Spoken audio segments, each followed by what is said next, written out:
सबको नमस्कार। आज से लॉकडाउन का अगला चरण शुरू हो रहा है और केंद्र सरकार ने अपनी गाइडलाइंस भेजी हैं। केंद्र सरकार की गाइडलाइंस के मुताबिक जो केंद्र सरकार ने उसमें ढील देने के निर्णय लिए हैं, उसके मुताबिक दिल्ली सरकार ने ये निर्णय लिए हैं। अभी तक जितनी चीज़ें खोली जा चुकी हैं वो खुली रहेंगी।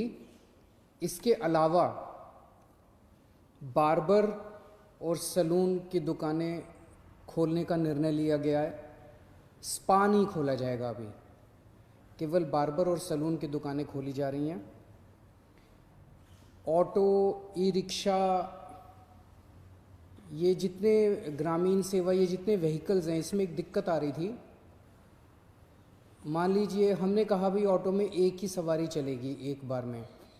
अब एक परिवार से पति पत्नी और एक बच्चा अगर घर से निकले तो अब वो पति अलग ऑटो में बैठेगा, पत्नी अलग ऑटो में और बच्चा अलग ऑटो में। इसकी वजह से कई जगह से सुझाव आए थे कि ये थोड़ा सा इम्प्रैक्टिकल हो रहा है। तो चूंकि केंद्र सरकार ने भी इसके ऊपर कोई रिस्ट्रिक्शन नहीं रखा है, तो इस किस्म के रिस्ट्रिक्शन हम भी हटा रहे हैं। केंद्र सरकार ने निर्णय लिया है कि रात को 9 बजे से सुबह 5 बजे तक एसेंशियल सर्विसेज को छोड़ के बाहर कोई नहीं निकलेगा।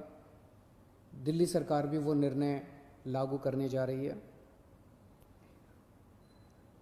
अभी तक ये था कि 4 व्हीलर्स में केवल ड्राइवर के अलावा 2 लोग बैठेंगे और स्कूटर पे पीछे कोई सवारी नहीं बैठेगी। लेकिन केंद्र सरकार ने अब इसको हटा दिया है, इस कंडीशन को। तो दिल्ली सरकार भी केंद्र सरकार के निर्णय के अनुसार उसको हटा रही है। मार्केट्स में अभी तक हम लोगों ने ऑड इवन लागू किया था कि एक दिन ऑड दुकानें खुलेंगी, एक दिन इवन दुकानें। केंद्र सरकार के गाइडलाइंस में इस तरह की कोई कंडीशन नहीं है, तो अब मार्केट्स में सभी दुकानें खुलेंगी।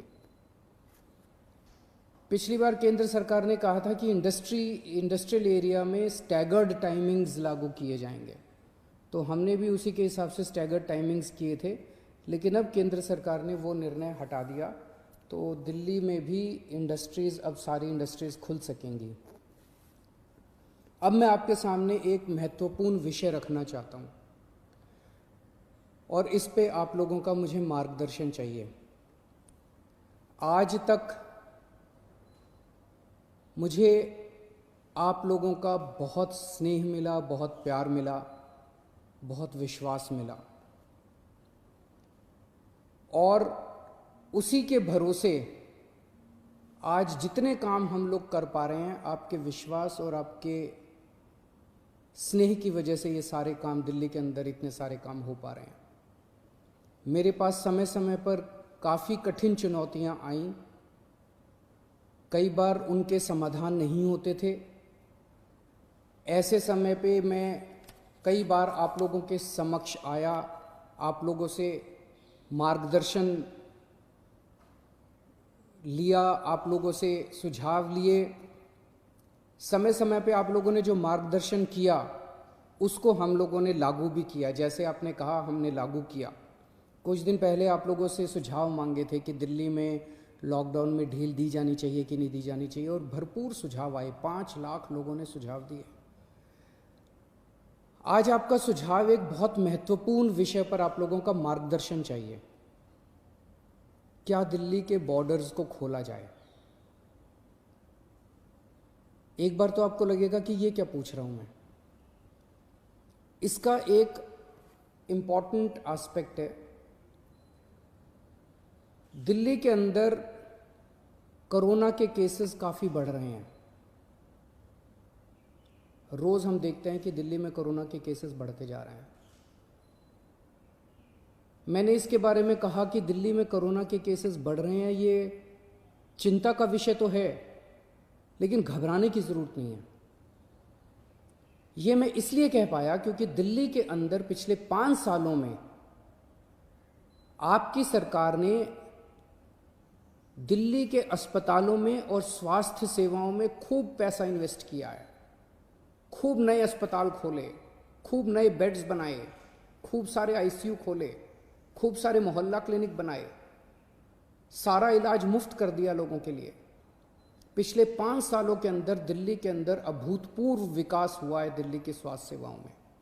आज उसी की वजह से, जब कोरोना की महामारी की वजह से देश के और दुनिया के कई हिस्सों के अंदर उनकी स्वास्थ्य सेवाएं बिल्कुल ध्वस्त हो गई, कोलैप्स कर गई, आज दिल्ली में बढ़ते हुए केसेस के बावजूद आपका मुख्यमंत्री आपको विश्वास दिलाता है कि अगर आपके घर में कोरोना हो गया तो चिंता मत करना, आपके लिए बेड है, हमने आपके लिए बेड का इंतजाम कर लिया है।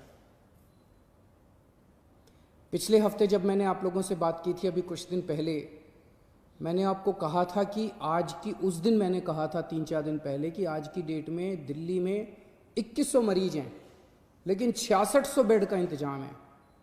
और ये 9,500, 5 जून तक 9,500 बेड्स का इंतजाम हो जाएगा।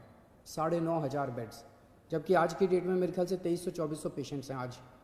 तो 2300-2400 पेशेंट्स के अगेंस्ट में हमारे 9,500 बेड्स का इंतजाम होगा। ये कौन से अस्पताल में कितने बेड खाली हैं, कितने वेंटिलेटर खाली हैं, एक तो है कि मैं वैसे ही हवा में बात कर लूँ, लेकिन अब आपको ऐप के ज़रिए भी ये पता चल जाएगा। ऐप तैयार हो चुका है, उसको कल लॉन्च कर रहे हैं, कल सुबह उसको लॉन्च करेंगे। आप उस ऐप को डाउनलोड कर लेना और आपको पता चल जाएगा कि किस अस्पताल के अंदर कितने बेड खाली हैं।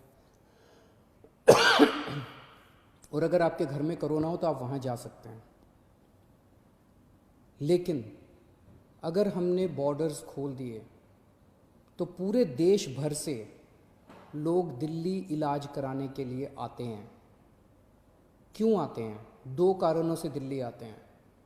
एक कारण कि दिल्ली की स्वास्थ्य सेवाएं आज पूरे देश में किसी भी राज्य से या किसी भी शहर से सबसे ज़्यादा अच्छी हैं।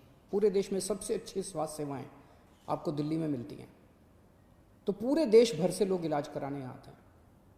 और दूसरा कि दिल्ली के अंदर सरकारी अस्पतालों में सब कुछ मुफ्त है। आपका 10 लाख रुपए का भी अगर कोई ऑपरेशन होगा तो वो भी मुफ्त है। तो पूरे देश भर से लोग यहाँ इलाज कराने आते हैं। जैसे हम बॉर्डर्स खोलेंगे, देश भर से लोग अपना इलाज कराने के लिए दिल्ली में आएंगे। जो आज मैं आपको कह रहा हूँ कि 9,500 बेड्स हम लोगों ने आपके लिए रखे हुए हैं अगर कोरोना हो जाता है, जबकि आज दिल्ली में केवल 2300 पेशेंट्स हैं। ये बेड्स तो 2 दिन के अंदर भर जाएंगे अगर पूरे देश भर से लोग दिल्ली के अंदर आ गए। तो हमें क्या करना चाहिए? क्या बॉर्डर्स खोलने चाहिए या नहीं खोलने चाहिए? कुछ लोगों का कहना है बॉर्डर्स खोल देने चाहिए, लेकिन दिल्ली के अस्पतालों को केवल दिल्ली के लोगों के लिए, दिल्ली में रहने वाले लोगों के लिए, दिल्ली के लोगों, दिल्ली में जो लोग रह रहे हैं उनके लिए, उनके इलाज के लिए दिल्ली के अस्पतालों को इस्तेमाल किया जाए, उनके लिए रिजर्व किया जाए। लेकिन दिल्ली तो दिल वालों की है, दिल्ली तो सबकी है, दिल्ली तो देश की राजधानी है।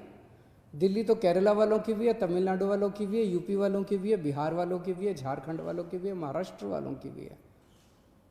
दिल्ली तो आज तक सबका इलाज करती आई है, फिर दिल्ली मना कैसे कर सकती है किसी का इलाज करने के लिए?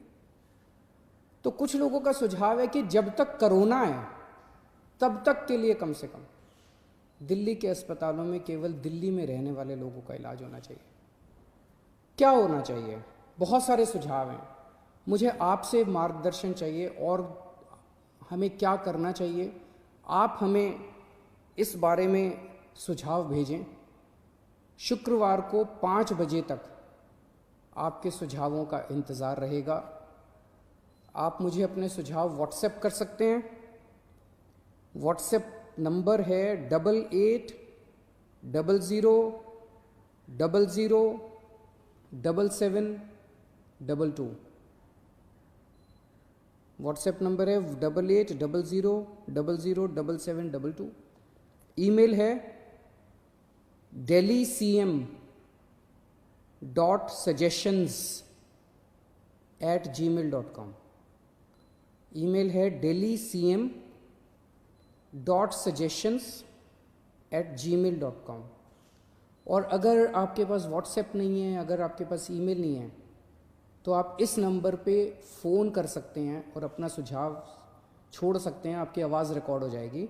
1031 डायल कीजिएगा, आप अपने सुझाव छोड़ सकते हैं। फ़िलहाल 1 हफ्ते के लिए हम दिल्ली के बॉर्डर सील कर रहे हैं। एसेंशियल सर्विसेज जारी रहेंगी। सरकारी ऑफिसर्स जो हैं वो आई कार्ड के बेसिस पे आ जा सकेंगे, पास लेकर आया जाया जा सकेगा। तो फिलहाल 1 हफ्ते के लिए हम अपने बॉर्डर सील कर रहे हैं। उसके बाद जो सुझाव आएंगे, जो आप मार्गदर्शन करेंगे, जो आप जैसा कहेंगे, सभी के सुझावों के आधार के ऊपर हम एक्सपर्ट से भी बात करेंगे और भी बहुत सारे लोगों से बात करेंगे। उसके आधार पर अगले हफ्ते फिर इसके बारे में एक ठोस निर्णय ले पाएंगे।